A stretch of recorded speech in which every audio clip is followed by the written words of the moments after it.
Good evening, wrestling fans. We're your hosts, Lewis and Jaden, and this is Evolution of Pro Wrestling. Welcome back, fans, to a new day, a new time of Evolution of Pro Wrestling. Every Sunday afternoon at 5 p.m., we'll be airing Evolution of Pro Wrestling.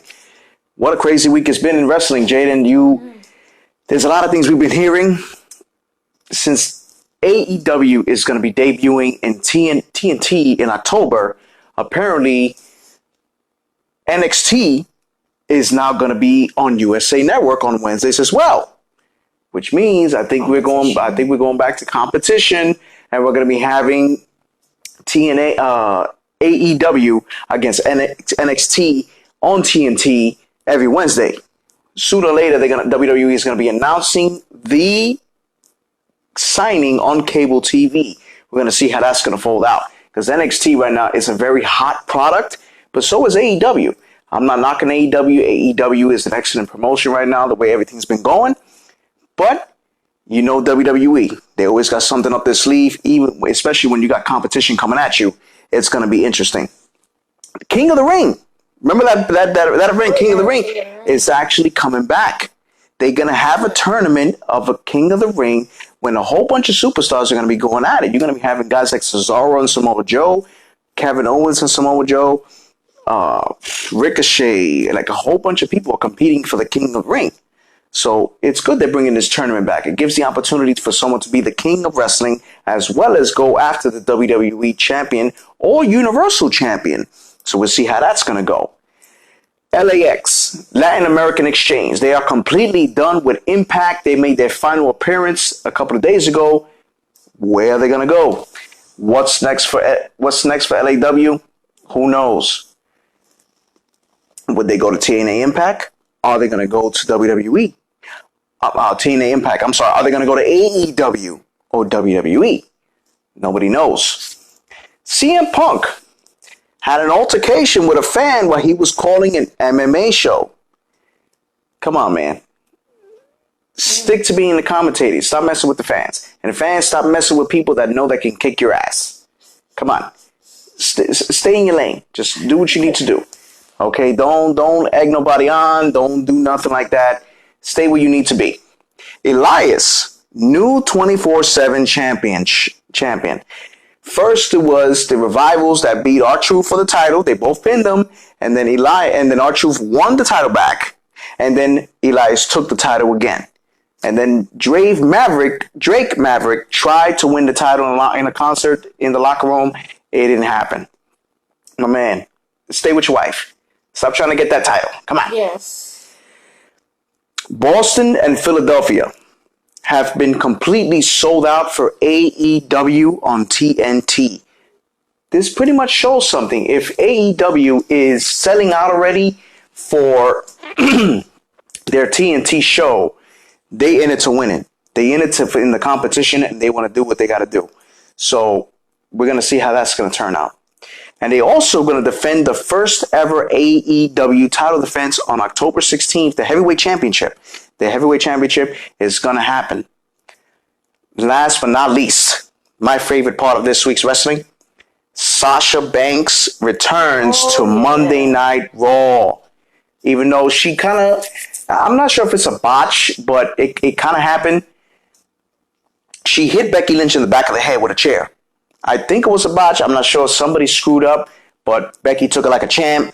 She attacked Natalya. She attacked Becky Lynch, the man, the boss against the man. Can we see that on the next pay-per-view, Jaden? Let's see. Only time will tell. I hope so. So, Jaden, why don't you lead us with our topic today? Oh, yeah. The greatest high flyers of all time. High flyers in wrestling is all about, jumping off of the ropes, jumping off of ladders, jumping from ladders to ropes to tables. Anything is possible when you're a high flyer. Now, an example of a high flyer is Jimmy Uso. We'll start with Jimmy Uso. Jimmy Uso, he would jump off the ropes. He would jump off the turnbuckle. High flying is basically a flipping. It's an acrobatic thing. Acrobatic thing. But it's both Usos, because both Usos pretty much they fly over the top rope. They both know how to do it. they're not that type of style that their father used to be. You know, their father was a powerhouse. Yeah. You know, they do that high flying. They come off the rope with the splash. They do like Samoan style, the way it should be done. And that's what the Usos are about. And that's why they are one of the greatest tag teams in this generation now, because of the way they do all that high flying in the ring. And it's hard to do high flying. You know, not everybody can do it. Even some of our big men today can do it. You know, and it's hard to do when you don't time yourself in doing a certain high flying maneuver. You can get seriously hurt in the ring. So one in particular that really caught my attention when I first started watching cruiserweights and high flying was Rey Mysterio Jr. This man did it all. This man took on giants, big guys, little guys, and he would do these hurricanranas on the top rope. He would do them going over the rope. He was crazy. Between him, I remember the matches between him and Eddie Guerrero. Eddie Guerrero, another high flyer, that was so incredible when he had his matches with Dean Malenko and Rey Mysterio and Psychosis. All these guys. Eddie Guerrero, to me, when he used to do that frog splash, holy shit, he would catch the attention of everybody doing that frog splash. Now, do you think if you were to put a tag team match between Rey Mysterio and Eddie Guerrero against the Usos, who do you think would win that high flying match? Ooh, I'm probably going to have to stay neutral on that one, because the Usos, basically, they're professionals at high flying, especially once they do the super kick on the top ropes, it's over. But Eddie Guerrero, God bless his soul, or God rest his soul, he used to do stuff that will literally get people that jump out of their seats, as well as for Rey Mysterio, especially since Rey Mysterio was half of most of these wrestlers' heights. So I'm just going to have to stay neutral for this one. Yeah, I think I would say that same thing, even though I would give experience to Rey Mysterio and Eddie Guerrero, because they were tag team champions. They were a tag team. And it's rare when you see guys like that do the maneuvers that they do. You know, you also got guys like Seth Rollins. Seth Rollins is another one that does all these high-flying moves. At the time, excuse me, when Jon Moxley was in WWE as Dean Ambrose, he was also doing these high-flying moves and going through the ropes and going on top of the ropes and doing all this stuff. You know, it takes a lot of agility to come off these ropes. And speaking of that, one person also in particular that I seen that he had a match against Rey Mysterio before was Evan Bourne. Evan Bourne was phenomenal in the ring when he would take on the talent. The man did a 450 splash. He did I forgot what was a shooting star press also, which is very hard to do in this type of industry. You know, it's not easy. And I think I would have paid to see him and Ricochet go at it with each other. So for somewhat I agree, but somewhat I disagree, because not only the fact that I would love to see Evan Bourne and Jeff Hardy go at it. Jeff Hardy used to put his body on the line with that swanton bomb. Well, he would climb up a ladder, flip onto the swanton anything bomb, possible. Yeah. Like the time when he was going against Randy Orton and he injured both himself and Randy Orton. So I'm not knocking Ricochet, because Ricochet could be the new face high flyer of WWE, because he is absolutely phenomenal with his flip kicks, his roundhouse kicks, his flipping off of the ropes, off of the turnbuckle. So I'm not knocking Ricochet, but I just gotta disagree with you. I think I love to see Evan Bourne and Jeff Hardy go. Well, that's not a bad match, you know what I mean? But Jeff Hardy is a high flyer. The man has done the swanton bombs on tables. He's done it from the ladders. He's done it from the top Titantron. The man is extreme. That's why their team is called, yes, the Hardy Boys, but before they were called Team Extreme, because the man would do extreme shit in the ring that people to this day will not do what he did back then in the Attitude Era. And speaking of back then, I think there's one person maybe that can come close to what he did. Kofi Kingston. Kofi Kingston has done a lot of high-flying stuff, especially all the stunts that he did at the Royal Rumble. Each time there was something new with this man in the Royal Rumble that he just wouldn't be eliminated, which was amazing the way he caught the crowd by attention. You know, he does the boom boom boom off top of a stage onto Rain on the table. He's doing a handstand into the ring and then flying back in the ring and going after everybody. You know, the man is phenomenal. That's why he's WWE champion now. But one person in particular I'm really going to mention, which, yes, he is a heel, but still, the man is a phenomenal athlete. Shane McMahon. Yes. Shane McMahon has done some of the most craziest things I have ever seen in professional wrestling next to Jeff Hardy when it comes to high flying. This man threw himself off a Hell in a Cell. Not once, but twice. Like, holy shit. You miss The Undertaker. You try to get Kevin Owens, and you miss it. You come off a Titantron on Kane. You fall off a Titantron when you get hit by Steve Blackman. The man has done phenomenal things as a high flyer. You know, to go from that corner to another. That's just putting your body on the line. No, that's definitely putting your body on the line. But the man takes it. He takes it. He goes with it. And that's athleticism from a man that is pretty much well in his 40s. And the man is still moving like he's 18. That's impressive. So imagine, he, regardless of the fact of what his character, excuse me, he's still a great athlete, you know, regardless of that. And when you also talk about a great athlete, what about Kalisto? What do you think about Kalisto? Kalisto's a pretty good high flyer. You know, when he was in the Lucha House, is it the Lucha House Party? Yeah. He was pretty good. You know, with Sin Cara, and yeah, just him and Sin Cara. He would flip out the ring, do the normal high flying things. Oh, remember him and Sin Cara was a good tag team. Absolutely. You know, they won the tag team championships at a point, and they were pretty impressive back then when they were tag team because their high flying moves were epic. You know, back then I used to love the cruiserweights in WCW. WCW, they had Cyclope, they had Psychosis. You know, this is guys you don't know. Psychosis. They had Pentagon. They had a lot of luchadors back then. And when it comes to the high flyers in the cruiserweight division at the time, it caught a lot of people's attention in WCW. You know, that's what, and then now when you have cruiserweights like Cedric Alexander, but Buddy Murphy, Drew Gulak, you know, all these cruiserweights, they're catching the attention of people because of the way they're high flying. Like, how many times we've seen pay-per-views that when we look at the cruiserweight match, half the time it's better than half the matches in the event. If you haven't seen this year's WrestleMania, go watch that WrestleMania because those cruiserweights put a show on for you, and as well as the Royal Rumble. No, absolutely. If you have not watched those two events, you should because those cruiserweights had people jumping out of their seats and enjoying that show very much. Well, it's pretty impressive when you see something like that and you come out and you mention that when it comes to a cruiserweight issue like that, what is it that you can do to live the hype of creating an epic battle, creating an epic match when it comes to being a cruiserweight? Like, for instance, Rey Mysterio took on Kevin Nash.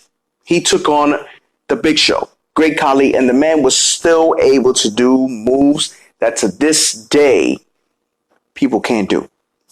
So now that we're talking about all these people, all these high flyers, but how are we forgetting Jimmy Snuka? Oh, of course. Superfly Jimmy Snuka. He did it all. WWE Hall of Famer. The man was phenomenal. Especially the splash he did off of the steel cage. Oh, man. Going into the ring. To this day, no one will forever forget that. Oh, absolutely people not. to this day still talk about that. The man is a Hall of Famer. The man was the first ever to do a splash of a 15-foot high steel cage on Don Morocco in Madison Square Garden.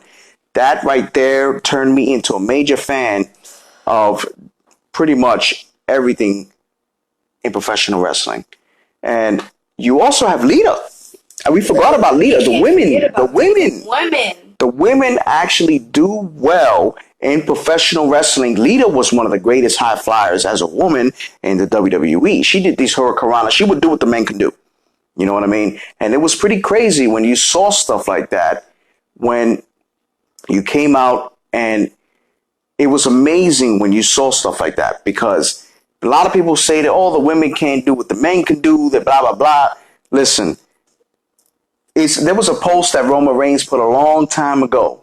If women can go through 9 months of pregnancy, they can handle professional wrestling.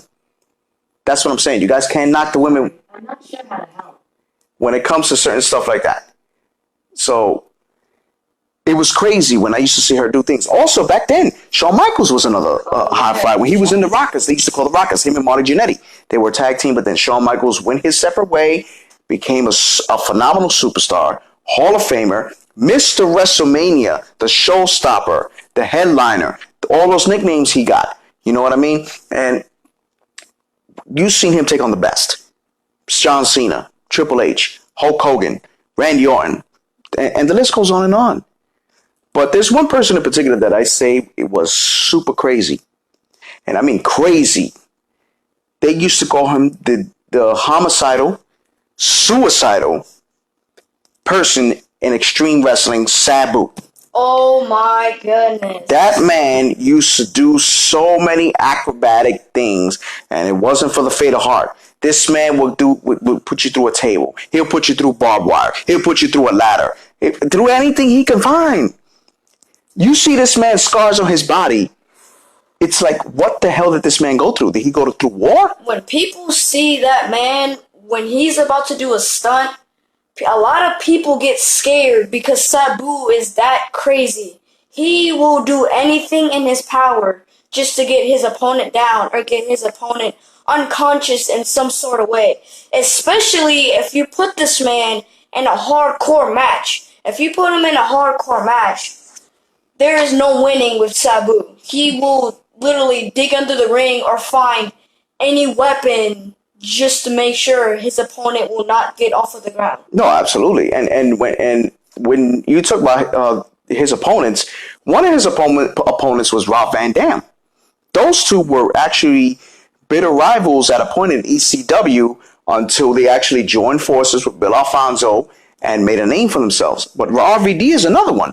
The man used to go from the top rope into the crowd when I used to watch ECW, onto a table, onto a ladder, anything he can find as well. And I used to love watching RVD fight. His most greatest move is his frog splash. Exactly. No, but when he did that frog splash, this man would jump as high as he could and just get really hurt. And it would hurt him too, because it was a hard frog splash that he would do. And I still enjoy that frog splash that he does when he used to fight. I remember seeing him having a hardcore match, as a matter of fact, with Jeff Hardy, that they jumped from ladders and tables and chairs and all that stuff.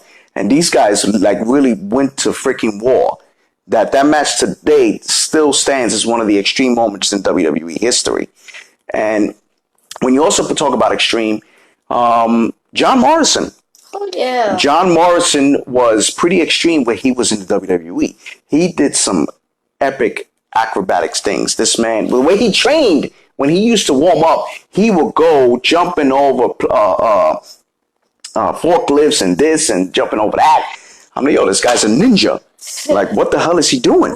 We also can't forget what he did at the Elimination Chamber once. He climbed all the way to the top of the Elimination Chamber and literally jumped off and practically landed on his feet. Of course. And that's what made it so extreme and so epic as a high flyer that everybody wanted to see it. It's not even that. You rarely see that in No, exactly. No, but that's the thing. It's a shame that he left. I would wanted to have seen John Morrison win a championship, win the WWE championship, ECW championship. Okay, it's a title, world title, but it's not like WWE. You take it, you win it, you go with it.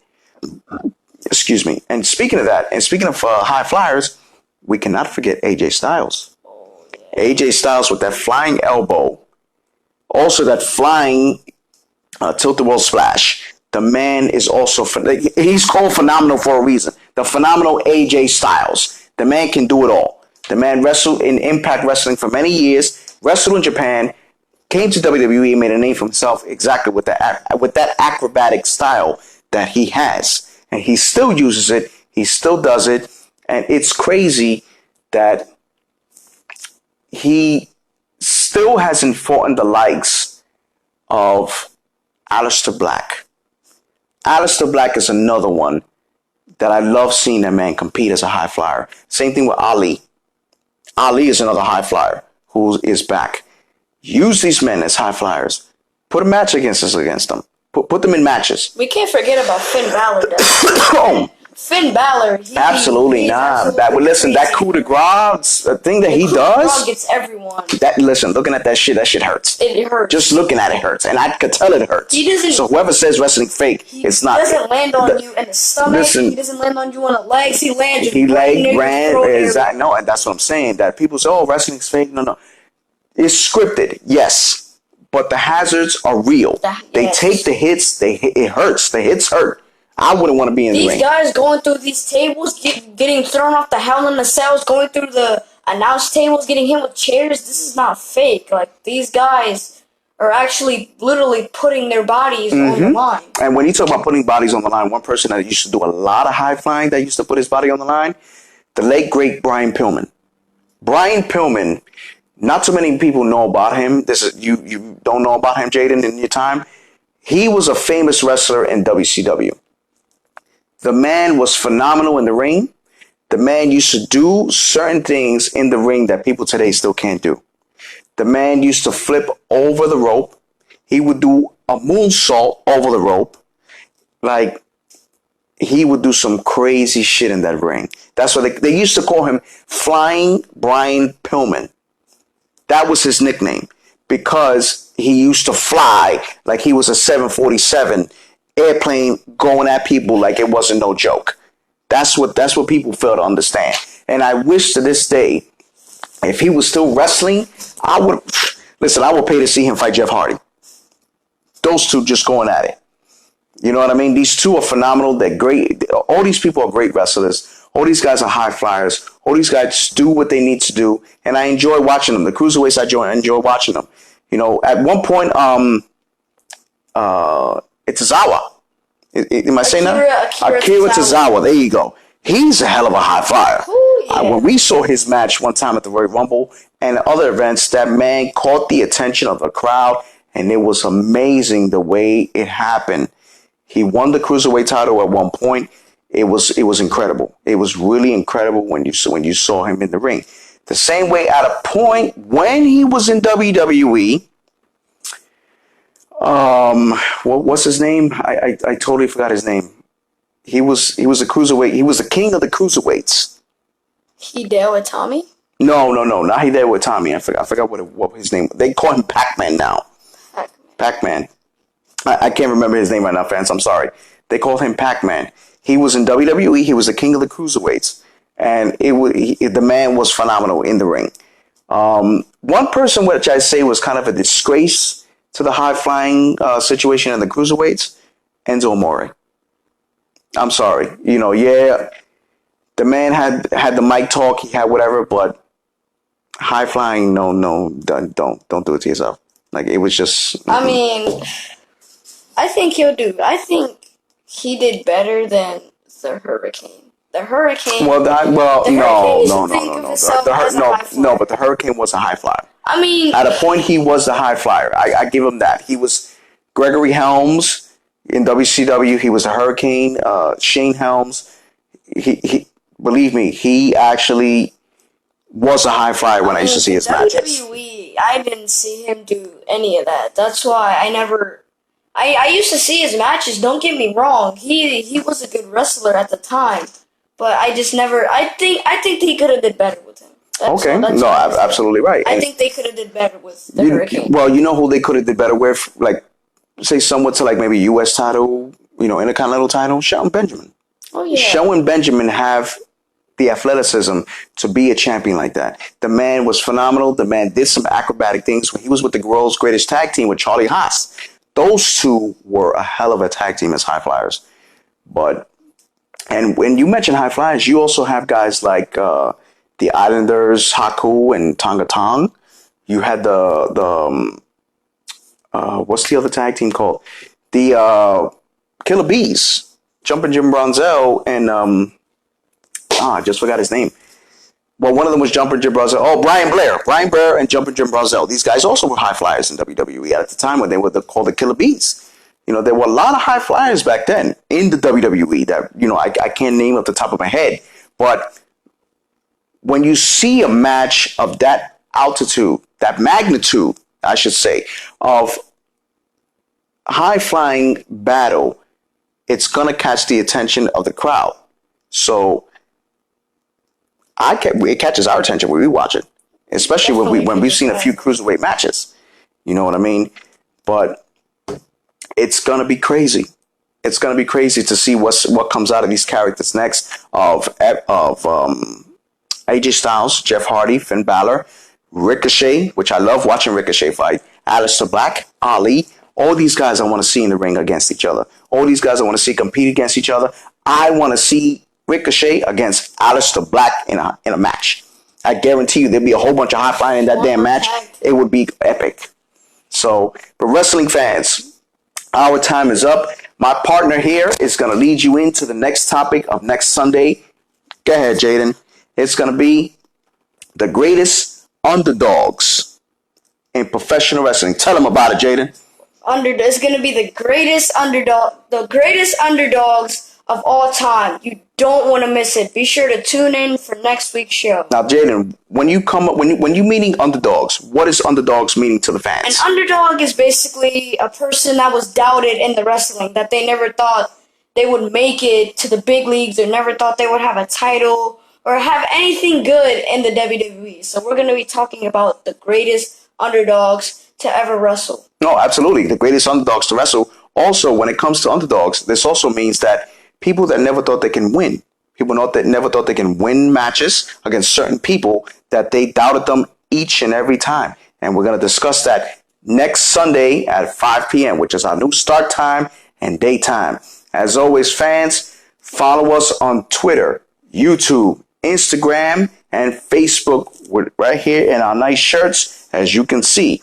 If you have any questions, concerns, or any topics that you want to come up to us, email us at evolutionofprowrestling@gmail.com. We always appreciate you guys watching. We respect you supporting us. As always, from myself, Lewis, my co-host Jaden, and my lovely wife, producer, and director, Yesenia. Thank you for watching, fans. You have a good night.